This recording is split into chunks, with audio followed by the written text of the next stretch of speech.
laws of money are like the laws of gravity, assured and unchanging. I mean, just think about that for a second. We're constantly chasing after the newest financial hacks, the trendiest assets, or whatever the latest shiny app is. But what if the absolute rules of wealth building were actually established thousands of years ago? What if they're as fixed, absolute, and entirely predictable as an apple dropping from a tree? Okay, let's dive into this. Welcome to The Explainer. Today we're decoding a massive, absolutely foundational piece of financial history, George S. Clason's 1926 classic, The Richest Man in Babylon. And hey, this isn't just some dusty history lesson. It's a direct, highly practical translation of ancient parables into real strategies you can literally use to build your wealth today. So here's our agenda for today. First, the gravity of wealth. Second, curing a lean purse. Third, making your gold multiply. Fourth, protecting your future. And finally, number 5, the 5 laws of gold. We've got a highly structured blueprint to decode these 8,000-year-old financial parables, so let's get right into it. Section 1. The gravity of wealth, from ancient Babylon to modern bank accounts. So if we transport ourselves back 8,000 years, you've got to realize Babylon didn't have magical resources. It actually became the wealthiest city of the ancient world simply because its citizens deeply understood and, more importantly, practiced sound financial principles. They treated wealth creation like a systemic process. Fast forward to 1926. A successful businessman and map publisher named George S. Clason mapped out a completely different kind of route, a route to financial independence. He used these ancient Babylonian stories to prove a simple but incredibly profound point. The fundamental laws of money have never changed. Whether you're trading bags of gold coins or managing a digital bank account on your phone, the underlying physics of wealth, they remain exactly the same. Moving right along to Section 2, Curing a Lean Purse, focusing on saving and spending. Now, what's really interesting here is the sheer simplicity of this number, 10%.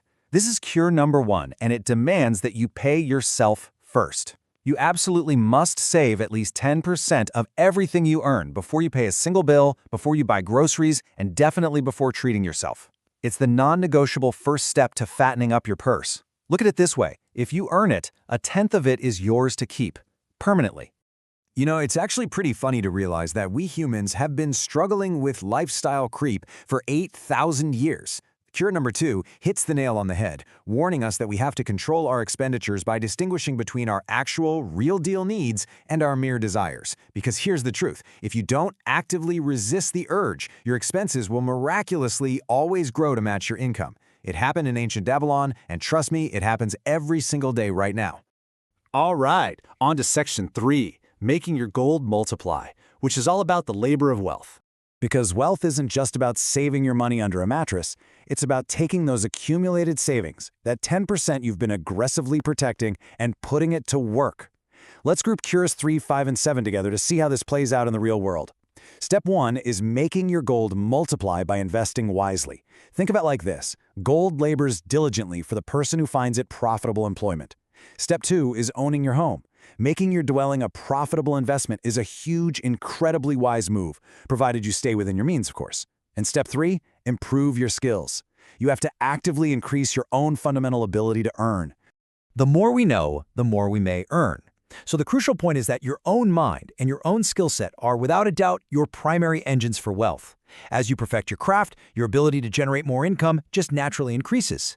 You are literally the ultimate asset in your own portfolio. Which brings us to Section 4, protecting your future, looking at guarding and ensuring. Okay, so we've played a great game of offense. Now we need to pivot to defensive wealth protection by guarding and ensuring what we've actually built. The ancient Babylonians knew they had to guard their treasures from loss and ensure their future income. Today, that translates directly to avoiding super risky investments and providing for your retirement and your family. Because there's an inevitable, undeniable truth we all face. Everybody gets old. And that makes life insurance and creating future income streams an absolute necessity, not just some optional luxury. Better a little caution than a great regret. Cure 4 is totally explicit about this. You need to seek advice from experts, not amateurs. Vigorously avoid any investments that sound too good to be true. Guarding your treasure means recognizing that preserving your capital is just as important as growing it. Honestly, you do not want to let a momentary flash of greed wipe out years of disciplined saving. Let's move to and see how this builds. So, you've cured your lean purse. You're saving, you're investing, and you're protecting your future. Great. But how do you keep your gold from fleeing when times get tough or those inevitable temptations pop up? We need to shift from the tactical 7 cures to the deeper mental framework that's required to truly sustain wealth over an entire lifetime. And that takes us to Section 5, the 5 Laws of Gold, focusing on Arcad's teachings.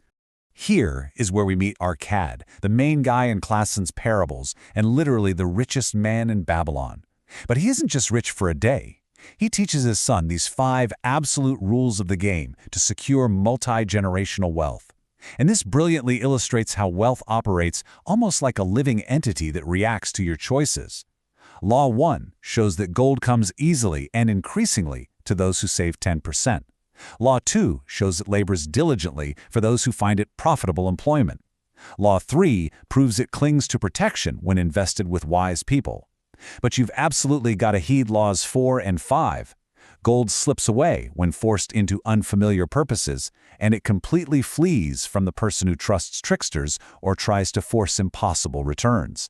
It's basically a perfect behavioral blueprint for keeping what you've earned. So we arrive at our final thought today. If the laws of money are truly like gravity, completely assured and unchanging, how will you apply these 8,000-year-old rules to your very next paycheck? Because while centuries pass and our currency changes from heavy clay tablets to digital numbers bouncing around on a screen, the gravity of wealth remains exactly the same. So the question is, will you let your gold slip away, or will you command it to multiply?